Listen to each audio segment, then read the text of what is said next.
अंतरराष्ट्रीय युवा विद्वान, जैन दर्शन में यूनिवर्सिटी टॉप व गोल्ड मेडलिस्ट, जैन सिद्धांत एवं न्याय विषयों को सरलता से समझाने वाले, यूएसए, इंग्लैंड, ऑस्ट्रेलिया आदि अनेक देशों में जैन धर्म की महती प्रभावना करने वाले, पंडित टोडरमल पुरस्कार, युवा विद्वत रत्न आदि अनेक पुरस्कारों से सम्मानित मूर्धन्य विद्वान डॉक्टर संजीव कुमार गोधा जयपुर द्वारा जानिए धर्म का मर्म।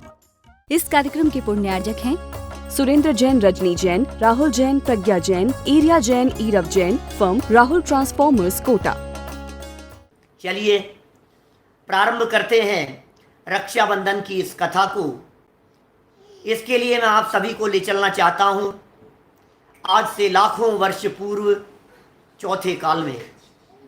जिस समय काल वर्त रहा था, अरनाथ भगवान का काल व्यतीत हो चुका था और उसके पश्चात मल्लिनाथ भगवान तीर्थंकर होने वाले थे। अरनाथ और मल्लिनाथ भगवान के बीच का काल है और उस काल में उज्जैनी नाम की नगरी, उज्जैनी नगरी की बात कर रहे हैं हम लोग। वहाँ राजा श्रीवर्मा राज्य किया करते थे। बहुत धार्मिक थे, मुनि भक्त थे। भावलिंगी संतों के दर्शन का भाव सदाकाल उनके चित्त में रहा करता था। कब वो धन्य अवसर आवे जब हम महामुनिराजों के दर्शन कर पाएं।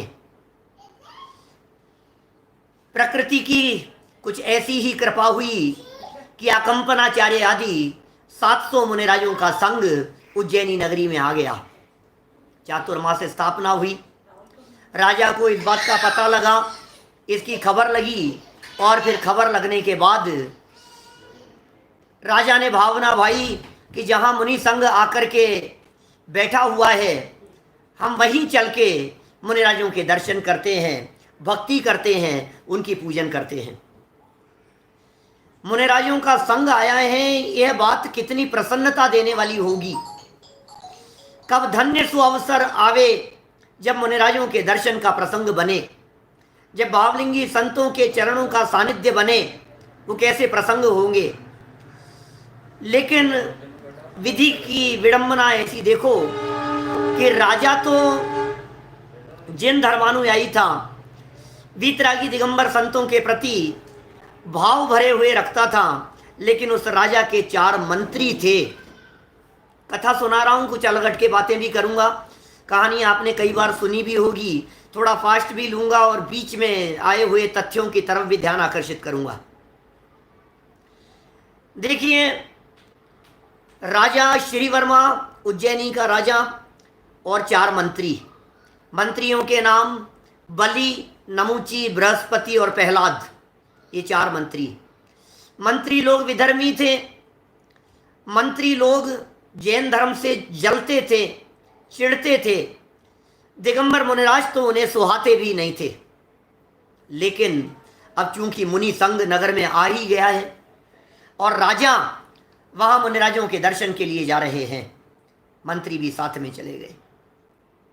अकंपनाचार्य आदि 700 मुनिराजों का संघ जहाँ विराजमान था। राजा और मंत्रियों के आने की खबर भी लग गई। अकंपनाचार्य निमित्त ज्ञानी थे, राजा को भी जानते थे और मंत्रियों की भी उन्हें खबर लग गई। निमित्त ज्ञान से उन्होंने जान लिया कि ओहो, यहाँ तो बड़ी विडंबना होने की संभावना दिखाई दे रही है। पूरे संघ को अकंपनाचार्य ने निर्देश दे दिया, यथा नाम तथा गुणधारी थे वे, अकंपन स्वरूप में गुप्त रहने वाले, आत्म स्वरूप में मग्न रहने वाले। संघ के संचालन की बड़ी जिम्मेदारी हुआ करती है। इतने बड़े बड़े संघ आचार्य होते हैं ना, आचार्य, बहुत बड़ी जिम्मेदारी होती है उनके ऊपर पूरे संघ के संचालन की। संघ के ऊपर किसी प्रकार की कोई विपत्ति न आ जाए, संघ की व्यवस्था सुचारू रूप से कहाँ संचालित हो सकेगी, कौन सी दिशा में विहार करना, यह सब आचार्यों की एक प्रकार से ड्यूटी होती है। ये उनकी जीवनचर्या में शामिल होता है, आचार्यों की जीवनचर्या में। सुनिए घटना किस प्रकार की घटी। अकंपनाचार्य ने अपने निमित्त ज्ञान से जान लिया और पूरे संघ को निर्देश दे दिया कि कोई भी आए हुए राजा और मंत्रियों से किसी भी प्रकार की चर्चा नहीं करेंगे, हम लोग सब मौन धारण करते हैं अभी यहाँ कुछ घंटों के लिए। सभी मुनिराज आचार्य के निर्देशन में मौन हो गए। काफी देर तक राजा और मंत्रियों ने इंतजार किया कि मुनिराज कुछ बोलेंगे, आचार्य श्री के उपदेश का कुछ लाभ मिलेगा, कुछ धर्म लाभ मिलेगा। लेकिन मंत्री लोग जो जलते थे उन्होंने राजा से कहा, महाराज देखो कुछ बोलते ही नहीं है, अकल होगी तो बोलेंगे ना। मुंह का ताला खुलते ही पता लग जाता है अंदर में माल कैसा है। हम जैसे ज्ञानी लोगों के साथ में आप जैसे विद्वान के सामने क्या बोलें, कुछ समझ नहीं है इनको। राजा समझाते रहे लेकिन वे अपनी धुन में कुछ न कुछ भड़काने की चेष्टा करते रहे। काफी समय बीत गया। जब मुनिराज और संघ में से कोई भी कुछ भी नहीं बोले और ध्यान से विचलित होते हुए नहीं दिखाई दिए, तो मंत्रियों के विशेष आग्रह करने पर राजा वहां से चल दिए। उज्जैन की घटना है, चौथे काल की घटना है। जब वे चले गए, रास्ते में जा रहे थे राजमहल की तरफ, तो दूर से आते हुए एक और मुनिराज को देखा। शायद आहारचर्या से लौटने में उन्हें कुछ विलंब हो गया होगा। नाम था उनका श्रुत सागर। श्रुत सागर नाम था उन मुनिराज का। रास्ते में ये राजा से भड़काते हुए जा रहे थे और चर्चा करते हुए जा रहे थे, और सामने से एक और दिगंबर मुनिराज को आते हुए देखा, तो आते हुए देख करके फिर कहना शुरू कर दिया, ये देखो एक और आ रहा है, मूर्ख बैल न मालूम क्या क्या, उठपटांग बोलना शुरू कर दिया। राजा मना करते रहे और ये कुछ न कुछ भड़काते रहे। श्रुत सागर नाम के जो मुनिराज थे, ये श्रुत सागर नाम के मुनिराज ने जब देखा वहां, तो चर्चा करना शुरू कर दिया। उन्हें खबर नहीं थी कि संघ में क्या निर्देशन दिया गया है। उन्हें पता नहीं था आचार्य श्री के आदेश का। और जब चारों मंत्री, क्या नाम था, बलि, नमुची, बृहस्पति और प्रहलाद, ये चारों जो मंत्री थे, इन्होंने वाद विवाद करना शुरू किया। और वे तो श्रुत के सागर थे, यथा नाम तथा गुण। श्रुत जिनके अंदर में उतरा हुआ था, संघ में विशेष ज्ञान के धारी होने के कारण उन्हें श्रुत सागर की उपाधि मिली थी। श्रुत के सागर में डूबे हुए, आगम प्रमाणों के आधार पर एक एक बात को तुरंत काटते रहे, वे प्रश्न करते रहे, और ये श्रुत सागर मुनिराज उनका जवाब देते हुए उनकी बातों को काटते रहे, निरुत्तर करते रहे उन्हें। और देखते ही देखते उनका मान भंग हो गया, शर्मसार हो गए, बेइज्जत हो गए। श्रुत सागर मुनिराज उन्हें वाद विवाद में पराजित करके संघ की तरफ आए, और वे चारों मंत्री बेइज्जती महसूस करते हुए राजा के साथ में राजमहल की तरफ चले गए। पूरे रास्ते विचार कर रहे थे, कुछ न कुछ तो करना पड़ेगा। राजा के सामने इतनी बेइज्जती बर्दाश्त नहीं करेंगे हम, कुछ न कुछ तो करेंगे उसके साथ में।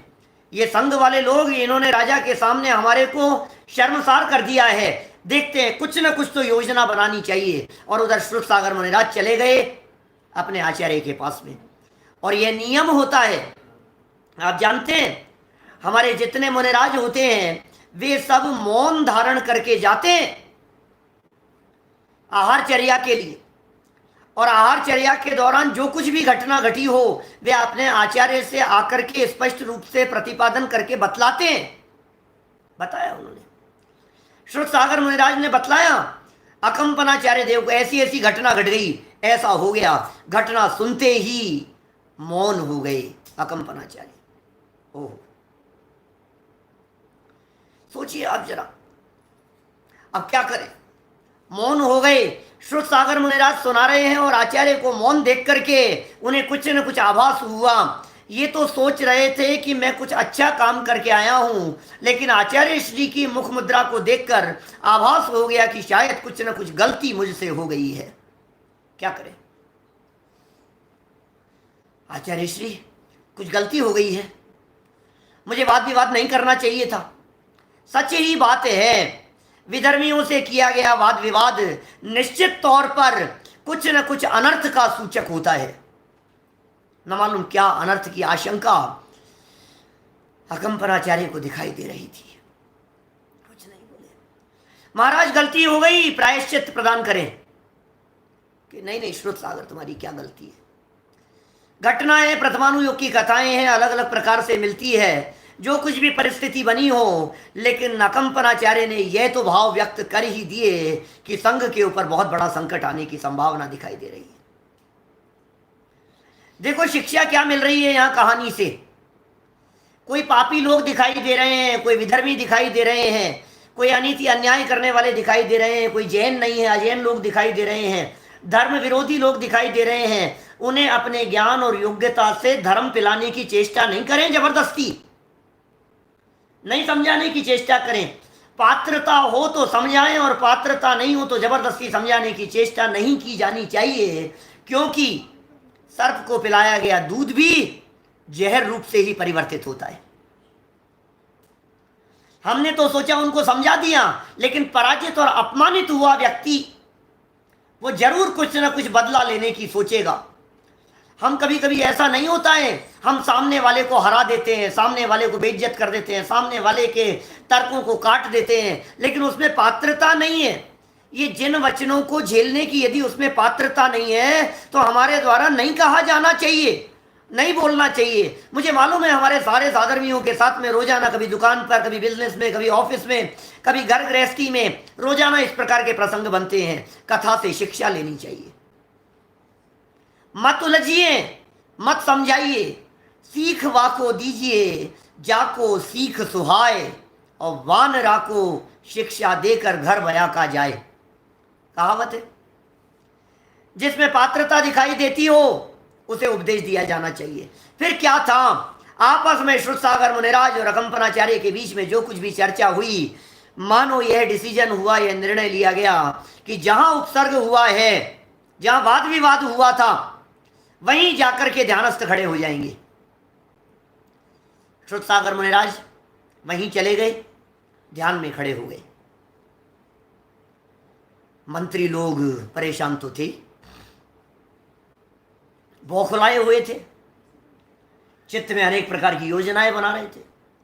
रात्रि के घने अंधकार में नंगी तलवारें लेकर मुनिराजों पर उपसर्ग करने की भावना से राजमहल में से निकले और जहां मुनि संघ था उस दिशा में कदम बढ़ाते रहे। लेकिन मुनि संघ तक पहुंचते उससे पहले ही रास्ते में दिखाई दिए श्रुत सागर मुनिराज। अब क्या करें? ये वही है जिसने दिन में हमारी ये हालत की थी। पहले इसी से निपट लेते हैं। यहां खड़ा खड़ा मौन साधना कर रहा है, ढोंग कर रहा है, नाटक कर रहा है, तलवार लेकर के आए और उपसर्ग करना प्रारंभ किया, और बाद में चलेंगे वहां मुनि संघ पर उपसर्ग करने के लिए। चारों ने तलवारें निकाली और मुनिराज के ऊपर उठाई एक साथ। कौन से मुनिराज थे बेटा? श्रुत सागर मुनिराज। और जैसे ही तलवार उठाई, देखो आप, ध्यान मग्न उन मुनिराज की साधना को देखकर स्वर्ग से देव आ गए, रक्षा करने के लिए स्वर्ग से देव आ गए। चारों मंत्रियों को कीलित कर दिया गया, हाथ ज्यों का त्यों रह गया उनका, हिला नहीं, कीलित कर दिया। जैसे आप लोग कर देते हैं ना स्टैच्यू, अब हिलेंगे, स्टैच्यू हो गए चारों के चारों। हाथ में तलवारें हैं। देव लोग आया करते थे, चौथा काल था, भवनत्रिकी नहीं वैमानिक देव भी आया करते थे। और फिर क्या था, रात भर वे कीलित खड़े रहे और सुबह होते ही पूरी कहानी सबके सामने प्रकट हो गई। सबको पता लग गया, ओह, नगर में लोग, क्योंकि प्रातःकाल होते ही मॉर्निंग वॉक के लिए घूमने के लिए निकले लोग इधर उधर से घूमते फिरते हुए, और देखा ये मंत्री लोग दिखाई दे रहे हैं, तलवार लेकर के मुनिराज के ऊपर आक्रमण कर रहे हैं। राजा तक बात पहुंच गई। जब राजा तक बात पहुंची तो राजा समझ गए सारी बात, क्योंकि पिछले दिन की घटना भी राजा के सामने थी। राजा के सामने ही तो घटी थी पूरी घटना। समझ गए राजा, ओहो, वो सारी घटना पता थी। अकम्पनाचार्य मुनिराज के दर्शन के लिए हमारे साथ में मंत्री गए थे, भड़का रहे थे, उटपटांग बोल रहे थे, रास्ते में आए थे, वाद विवाद हुआ था। सारा चित्र उनके दिमाग में घूमने लगा कि ओहो, हमने गलत व्यक्तियों को मंत्री बनाया हुआ है। सबके सामने जब बात आ गई, वे कीलित थे, देवताओं ने छोड़ा, मुक्त किया उन्हें कि अब तो राजा संभालेगा, जो कुछ भी करना होगा। राजा ने उनका काला मुंह करके गधे पर बैठा करके देश निकाला दे दिया। आया हुआ संकट दूर हो गया, वे चले गए, वहां से निकल गए। मंत्री तो थे ही, बुद्धिमान तो थे। घूमते फिरते हुए भटकते भटकते वे लोग पहुंच गए हस्तिनापुर नाम की नगरी, पौराणिक ऐतिहासिक नगरी हस्तिनापुर। शांतिनाथ, कुंथुनाथ, अरनाथ, तीन तीर्थंकरों की साधना स्थली, पौराणिक नगरी, ऋषभ देव भगवान को जहां आहार दान हुआ, राजा श्रेयांश की वो नगरी, ये वही नगरी जिस नगरी में शायद उपसर्ग होने वाला है। इसी नगरी में चक्रवर्ती सम्राट हुए थे पद्मराय के नाम से, पद्मराय नहीं, पद्मरथ, महापद्मरथ के नाम से, मेघरथ भी नाम मिलता है उनका, चक्रवर्ती थे। शांतिनाथ 5वें चक्रवर्ती, कुंथुनाथ 6ठे चक्रवर्ती, अरनाथ 7वें चक्रवर्ती। 8वें चक्रवर्ती थे सुभौम और 9वें चक्रवर्ती का नाम था मेघरथ, महापद्म नाम था उनका, दूसरा नाम। 9वें चक्रवर्ती थे। उस चक्रवर्ती के 2 बेटे प्रमुख, एक का नाम पद्मराय और दूसरे का नाम विष्णु कुमार। पद्मराय राजा राज्य करते थे वहां हस्तिनापुर में, उस चक्रवर्ती के बेटे वो राज्य करते थे। पद्मराय राजा के ऊपर पड़ोसी राजा सिंहरथ ने आक्रमण करके बंदी बना लिया। चक्रवर्ती का बेटा था भली, लेकिन चक्रवर्तित्व जैसा बड़ा विशाल राज्य तो रहा नहीं था। पद्मराय राजा को बंदी बना लिया था सिंहरथ ने, और इन चारों मंत्रियों ने अपनी कुशलता से, अपनी योग्यता से उसके बंदी गृह से इस राजा को छुड़ाया और वापस राज्यभार दिलाया। प्रसन्न हो गया राजा पद्मराय, प्रसन्न हो गए हस्तिनापुर के राजा, और प्रसन्न होकर के चारों को वापस मंत्री पद दे दिया गया और कहा कि हम तुमसे बहुत खुश हैं, मांगो क्या मांगते हो, जो मांगो, मुंह मांगा वरदान देने के लिए हम तैयार हैं। देखो कहानी क्या कह रही है, शिक्षा मिल रही है यहां। जब किसी व्यक्ति से अत्यधिक प्रसन्न होवे तो वचन न देवे। नीतिकारों की नीति है भाई साहब। जैसी गलती महाराजा दशरथ ने की थी कैकेयी के साथ में, अति प्रसन्नता में वचन दे दिया, इसी तरह की गलती ये पुराण में दूसरी घटना है ये, जो हमारे को शिक्षा प्रदान कर रही है। जब आप किसी व्यक्ति से प्रसन्न होते हैं तो वचन नहीं देवे। जब आप बहुत ज्यादा क्रोध में होते हैं तो कोई निर्णय नहीं लेवे। 2 नीतियां ध्यान रखना जीवन में। अति प्रसन्नता के काल में किसी को वरदान नहीं देना, वचन नहीं देना, और अति क्रोध के काल में किसी प्रकार का कोई निर्णय नहीं लेना। राजा पद्म गलती कर चुके हैं और वे मंत्री बड़े चतुर थे, मना कर दिया, नहीं नहीं महाराज, अभी नहीं, अभी नहीं, मौका देखेंगे, फिर ले लेंगे, क्या है, कोई दिक्कत नहीं है। मंत्री बना दिए गए और यह जो मुनि संघ धीरे धीरे कालांतर में कुछ वर्ष बीत गए और विचरण करते हुए हस्तिनापुर में पहुंचे। सावन प्रारंभ हो गया, चातुर्मास की स्थापना हो गई। अकंपनाचार्य आदि 700 मुनिराजों का संघ पहुंच गया हस्तिनापुर में। सावन का प्रारंभ, चातुर्मास की स्थापना, 700 मुनिराजों के संघ ने आकर के वहां स्थापना की और वहीं विहार करने लगे, वहीं रुक गए। खबर लगी, पद्मराय भी जैन थे और मंत्रियों को भी खबर लगी।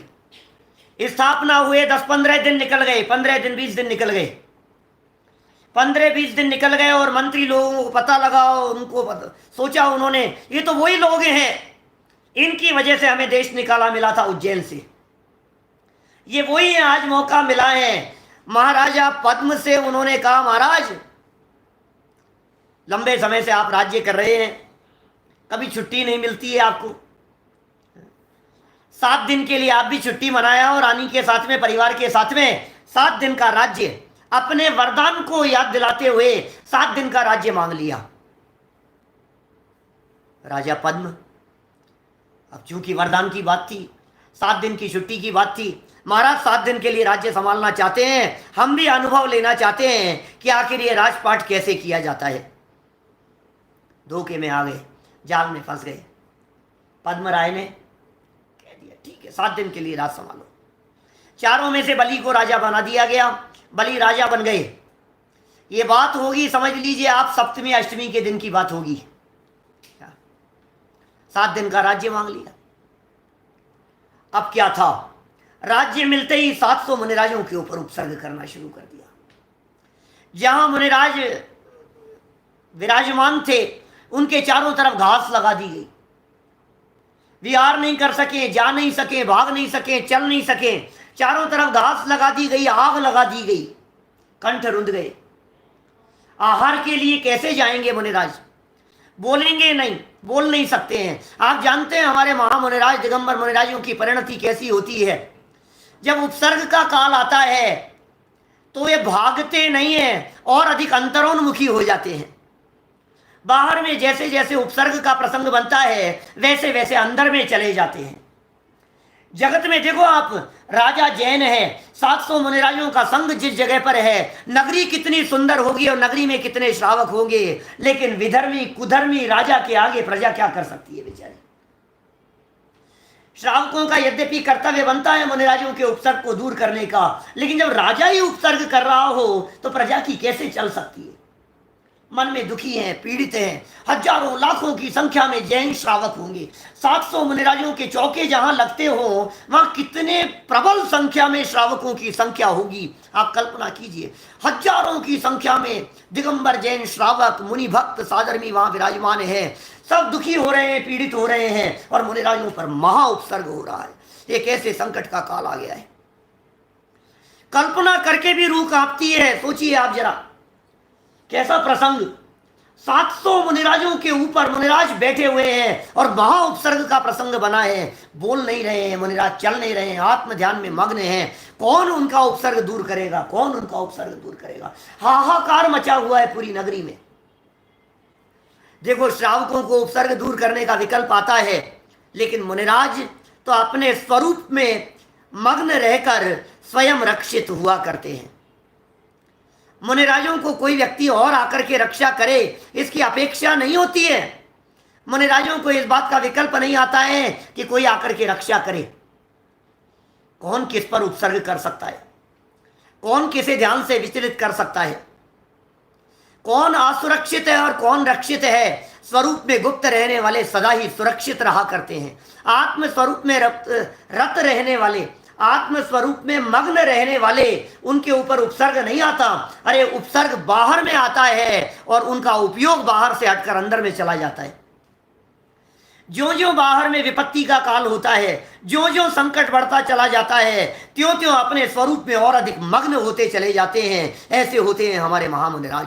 धन्य है ऐसे वीतरागी संत, धन्य है ऐसे दिगंबर मुनिराज। उन मुनिराजों की भक्ति और उन मुनिराजों की साधना के प्रति नतमस्तक होने का आज यह प्रसंग है। अकंपन, जिस संघ के आचार्य अकंपन हो, वो संघ उपसर्ग देख करके कंपायमान कैसे हो सकता है। संघ भी अविचलित होकर के साधना में मग्न। 1 दिन हो गया, 2 दिन हो गए, 3 दिन हो गए, आसपास में सारे दुनिया भर में हाहाकार मचा हुआ है। श्रावकों के लिए शर्मसार बात दिखाई दे रही है, लेकिन राजा तो राजा है, क्या करे। राजा पद्मराय तक भी खबर पहुंची कि बलि आदि ने ये काम किया है। जिन्हें मैं राज्य सौंप करके आया था उन्होंने ये काम किया है, क्या करें, मजबूर है। अभी पद्मराय राजा नहीं है इस समय पर, क्योंकि राजा तो बलि है, चल नहीं सकती है, क्या करें। तो देखिए आप, विष्णु कुमार मुनिराज याद आते हैं हमारे को ऐसे प्रसंग पर। विष्णु कुमार मुनिराज, क्या घटना घटी। विष्णु कुमार मुनिराज को विक्रिया रिद्धि प्राप्त थी। कौन थे ये विष्णु कुमार? पद्मराय के भाई थे, चक्रवर्ती के बेटे थे, दिगंबर मुनि हो चुके थे। विक्रिया रिद्धि प्रकट हो चुकी थी और विक्रिया जैसी अनेक रिद्धियां उनके जीवन में होगी। लेकिन गजब की बात यह है कि हमारे भावलिंगी संत, वीतरागी संत दिगंबर मुनिराज रिद्धियों की तरफ ध्यान नहीं देते हैं। उन्हें पता भी नहीं होता है अनेकानेक रिद्धियां जीवन में प्रकट होकर के कब चली जाती है। रिद्धियों की जरूरत नहीं होती उन्हें। क्या करेंगे रिद्धियों का? ये रिद्धियां लौकिक अनुकूलताएं दिलाने में समर्थ होती है। अरे जिन्हें अंदर में ज्ञायक भगवान आत्मा मिल गया हो, जिन्हें अंदर में त्रिकाली ध्रुव ज्ञायक भगवान आत्मा की अनुभूति निरंतर हुआ करती हो, क्षण क्षण में अंतर्मुख होकर के जो आत्म साधना किया करते हो और अतीन्द्रिय आनंद का स्वाद लेते हो, उन्हें रिद्धियों की परवाह नहीं हुआ करती, रिद्धियों का विकल्प नहीं हुआ करता। उन्हें तो पता भी नहीं था रिद्धियों के संदर्भ में कि कोई रिद्धि है इस प्रकार की। और फिर क्या था, इनके संघ के जो आचार्य थे, विष्णु कुमार मुनिराज के संघ के आचार्य, उन्हें अपने दिव्य ज्ञान से पता लगा कि विष्णु कुमार को रिद्धि प्राप्त है, और उन्होंने ब्रह्मचारी जी को भेजा, पुष्पदंत नाम के ब्रह्मचारी जी को, शुल्लक जी को भेजा और कहा जाओ, विष्णु कुमार ऐसे हैं जो विक्रिया रिद्धि से संपन्न वर्तमान में दिखाई देते हैं और वे मुनिराजों के उपसर्ग को दूर कर सकते हैं। देखो आप साधर्मियों के प्रति वात्सल्य का भाव। दूसरे संघ के आचार्यों को भी कैसा वात्सल्य का भाव आता है। वात्सल्य अंग में प्रसिद्ध हुए विष्णु कुमार मुनिराज। हरिवंश पुराण कहता है, उत्तर पुराण कहता है, रत्नकरण श्रावकाचार्य में समंत भद्राचार्य कह रहे हैं विष्णु कुमार मुनिराज वात्सल्य अंग में प्रसिद्ध हुए। ये पर्व है वात्सल्य का।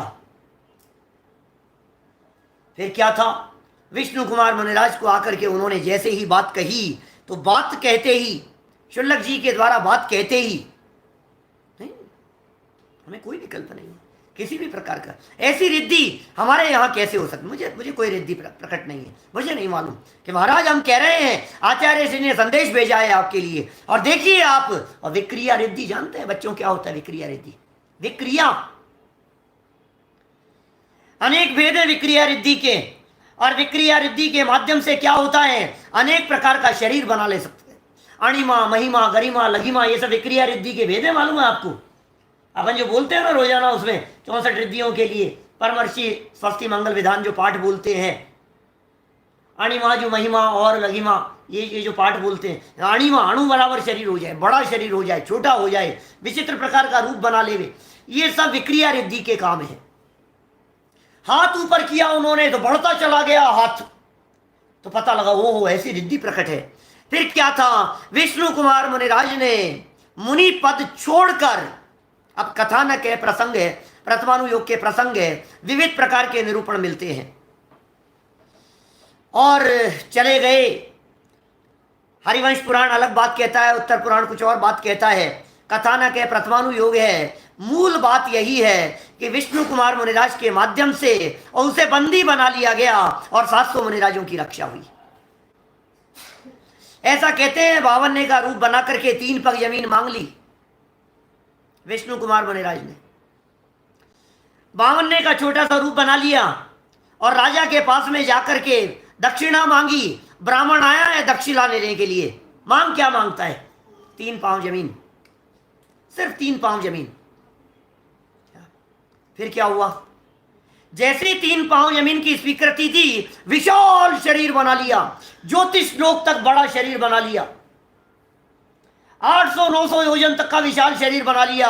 एक पैर को उठाया और मानुषोत्तर पर्वत के ऊपर, और दूसरे पैर को उठाया और मेरू पर्वत की तलेटी में, तीसरा पैर कहां रखे?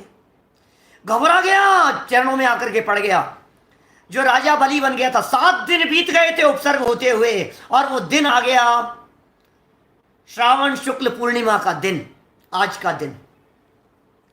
विष्णु कुमार मुनिराज के द्वारा बस फिर क्या था, बलि ने हाथ पांव जोड़ना शुरू कर दिया और बलि को बंधन में डाल दिया गया। 700 मुनिराजों की रक्षा हुई और बलि का हुआ बंधन, और इस प्रकार से पर्व चल पड़ा। रक्षा बंधन नाम है इस पर्व का। रक्षा 700 मुनिराजों की और बंधन राजा बलि का। लेकिन मुझे ये समझ में नहीं आता है, रक्षा के साथ में जुड़ा है बंधन, रक्षा बंधन। विष्णु कुमार मुनिराज ने रक्षा की, और यदि विष्णु कुमार मुनिराज नहीं आते तो 700 मुनिराजों का क्या होता? सोचा कभी आपने? यदि विष्णु कुमार मुनिराज नहीं आते तो 700 मुनिराजों का क्या होता, बतलाइए। मैं कभी कभी प्रश्न पूछता हूं इस तरह के कि ये अपने गज कुमार मुनिराज का उपसर्ग किसने दूर किया था? माथे पे सिगड़ी जला दी थी ना उनके ससुर ने,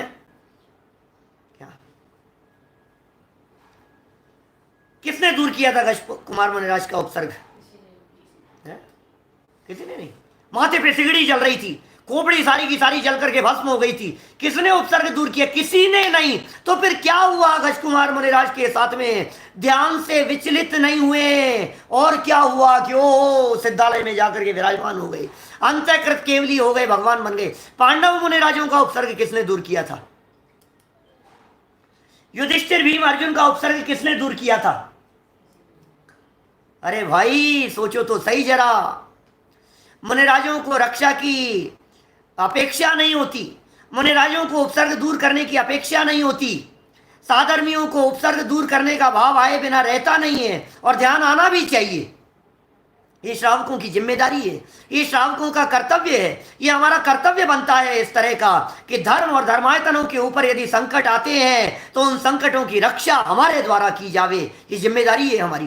प्रत्येक श्रावक को इस प्रकार का संकल्प लेना चाहिए, रक्षा का संकल्प लेना चाहिए कि हमारे धर्म और धर्मायतनों के ऊपर यदि किसी भी प्रकार का कोई संकट आएगा, हम करेंगे रक्षा। प्राणों की कीमत देकर के भी जिन धर्म की रक्षा करने के लिए हम तैयार खड़े रहेंगे, लेकिन प्रश्न तो हमारा यह है कि यदि कोई रक्षा करने वाला नहीं हो तो क्या होता है? कौन किसकी रक्षा करे? रक्षा करने का भाव साधर्मियों को आता है, रक्षा करने का विकल्प पुण्य भाव है, लेकिन परमाणु परमाणु अपने स्वरूप और अपने अनंत गुणों से, अपने असंख्यात प्रदेशों से स्वयं रक्षित है। परमाणु एक प्रदेशी अनंत गुण संपन्न, आत्मा असंख्यात प्रदेशी अनंत गुण संपन्न, स्वयं रक्षित है। क्या बिगाड़ सकता है कोई किसी का? क्या इस दुनिया में कोई किसी का कुछ बिगाड़ने में समर्थ हो सकता है? और वो भी उन महामुनिराजों का जो मुनिराज अपने स्वरूप में गुप्त है, जो अपने स्वरूप में मग्न है। हमें तो ऐसा लगता है कि शायद यदि विष्णु कुमार मुनिराज नहीं होते तो मुनिराजों का क्या होता? होता क्या? स्वरूप से उपयोग बाहर नहीं निकलता और केवल ज्ञान की प्राप्ति करके सिद्धत्व अवस्था को प्राप्त हो जाते। और क्या होता बताओ? आज तो हमें ये बतलाना है कि वात्सल्य अंग में प्रसिद्ध हुए विष्णु कुमार मुनिराज हमें शिक्षा दे गए, विष्णु कुमार मुनिराज हमारे को संदेश दे गए, विष्णु कुमार मुनिराज हमारे को ये सिखा गए कि धर्म और धर्मायतनों की रक्षा का परिणाम हमारे हृदय में होना चाहिए। लेकिन पता नहीं ये क्या, ये रक्षाबंधन पर्व ये भाई बहन में सिमट करके रह गया। बोलो, रक्षाबंधन है भाई साहब, रक्षाबंधन का पर्व है, राखी बांधो, राखी बांधो। आप तो सुरक्षा का पर्व है, बहन की सुरक्षा की जरूरत है। अच्छा, भाई के ऊपर संकट आ जाए तो बहन रक्षा करे कि नहीं करे? हाँ, पुराणों में, इतिहास में कुछ इस तरह की घटनाएं भी आती है, जिन घटनाओं में ऐसी चर्चा भी मिलती है, राजपूत राजाओं के माध्यम से कोई संकट आ गया तो राजा की पत्नी ने अपने भाई को संदेश भेजा, रक्षा सूत्र के माध्यम से संदेश भेजा कि यह संकट आ गया है, और भाई वो रक्षा सूत्र बांध करके रक्षा करने के लिए आ गए। ये सब इतिहास की बातें हैं, राजाओं के इतिहास की घटनाएं हैं इस प्रकार की। लेकिन बांधने से क्या हो जाएगा? संकल्प तो अंदर में होता है, और आज तो पीछियों की राखियां बन रही। बोलो, आज तो राखियां मंदिरों के बंध रही है, वेदियों पर बंध रही है। क्या माने कि कौन किसकी रक्षा करे? माने हर किसी को एक दूसरे की रक्षा नहीं करनी चाहिए क्या? आज ये साधर्मी रक्षा का पर्व नहीं है, साधर्मी वात्सल्य और साधर्मियों के प्रति रक्षा के संकल्प का पर्व नहीं। देखो, दूसरा अर्थ करता हूं, रक्षा बंधन, तीसरे प्रकार का अर्थ कर रहा हूं। एक अर्थ हुआ रक्षा हुई 700 मुनिराजों की, बंधन हुआ बलि का, ये हो गया रक्षा बंधन। दूसरा अर्थ हमने किया, रक्षा करने का परिणाम भी बंधन का कारण है, ये हो गया रक्षा बंधन।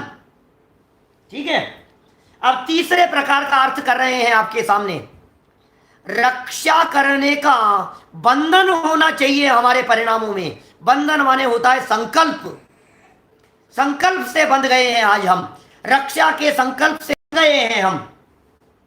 हमने आज इस प्रसंग पर यह संकल्प ले लिया है, हमने आज इस प्रसंग पर यह भावना भाई है, आज हमने इस प्रसंग पर यह निर्णय लिया है कि जब कभी हमारे मंदिरों के ऊपर, हमारे धर्म के ऊपर, हमारे शास्त्रों के ऊपर, हमारी जिनवाणी के ऊपर संकट आएगा तो हम उस संकट को शांत परिणामों से कुछ न कुछ ऐसा प्रयास करेंगे कि वो संकट दूर हो जाए।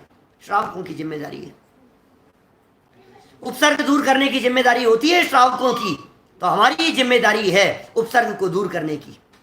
लेकिन भाई असली सुरक्षा की भी खबर होनी चाहिए।